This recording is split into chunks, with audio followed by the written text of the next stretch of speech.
Det er vores Ibenholt-skin fra Tetsu.dk. Materialet er tøjkvalitetsfolie fra 3M, som den bliver brugt inden for arkitekturen til at imitere ægte træ. Det er også et rigtig lækkert materiale, og det både føles og ser ud som ægte træ. Vi har lavet udskæringer til alle knapper og porte, for at den er fuldt funktionsdygtig, når du har vores skins på. Så vi har en udskæring til kameraet med flashen, så har vi en udskæring til slukknappen, til SIM-kortskuffen, til laderkablet, volumenknapperne, låsknappen og jackstikket. Og så foran er der udskæring til kameraet, til sensoren og til kameraet. Vi har også lavet en udskæring til homeknappen, men der følger et lille stykke folie med, som passer helt ned i homeknappen, hvis du vil have en helt glat overflade.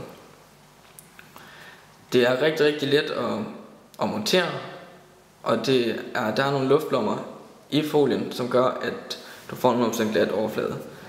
Grunden til, at vi lige her kan se, at der er lidt bobler på den her, det er fordi, at der sidder nogle sandkorn under, da vi desværre tabte skinnet, da vi skulle til at lave videoen.